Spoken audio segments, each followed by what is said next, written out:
আজি গোলাঘাটত থকা স্নেহ বন্ধন নামৰ অনুষ্ঠানত অনাথ শিশুক এডপশ্যন কৰি লয় তেওঁলোকে তেখেতসকলৰ কাৰ্যালয়ত গৈ পেলাই আমি ৰটাৰী ক্লাব এলিগেন্স গোলাঘাটে আমি অনাথ শিশুসকলৰ খাদ্য বিতৰণ শিশু খাদ্য বিতৰণ আমি কৰোঁ আজি আৰু এই শিশু খাদ্য বিতৰণ অনুষ্ঠানত আমাৰ ৰটাৰী ক্লাবৰ এলিগেন্সৰ আমাৰ সভানেত্ৰী সীমা নাথ আৰু প্ৰাক্তন সভাপতি ৰাজু বাগাৰীয়া সম্পাদিকা অনন্যা গোস্বামী আৰু ৰটাৰিয়ান লুকুমণি গোস্বামী আৰু গোলাঘাট ক্ৰীড়া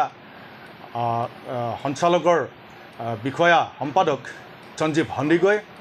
আৰু আমাৰ ৰটাৰিয়ান মণ্টু বৰাকে প্ৰমুখ কৰি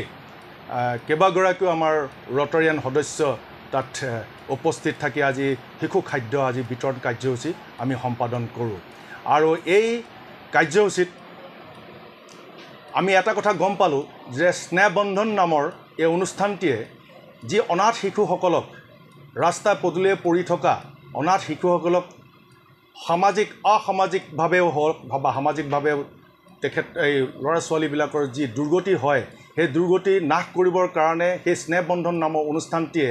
সেই শিশুসকলক বুটলি আনি তেওঁলোকৰ সংস্থাত ডাঙৰ দীঘল কৰি চৰকাৰীভাৱে নথি পঞ্জীয়ন কৰি তেওঁলোকে সেই পোহপাল দি আহিছে আৰু প্ৰয়োজন সাপেক্ষে কোনোবাই যদি নিসন্তান পৰিয়াল থাকে তেখেতসকলকো চুক্তি মৰ্মে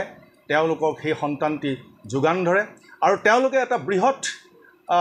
সামাজিক পৰিৱেশ আৰু পৰিস্থিতি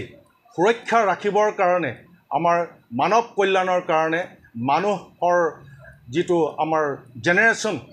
আগবঢ়াই নিয়াৰ যিটো চেষ্টা তেওঁলোকে কৰাৰ দেখি আজি মই সঁচাকৈ আমি গোলাঘাট ৰটাৰিয়ান এলিগেন্সে আমি আলোপ্ত হৈছোঁ আৰু তেখেতসকলৰ ভৱিষ্যত উজ্জ্বল কামনা কৰিছোঁ আৰু তেখেতসকললৈ আমাক এই সুযোগকণ দিয়াৰ বাবে আমি ইয়াৰ পৰা কৃতজ্ঞতা প্ৰকাশ কৰিছোঁ। ধন্যবাদ।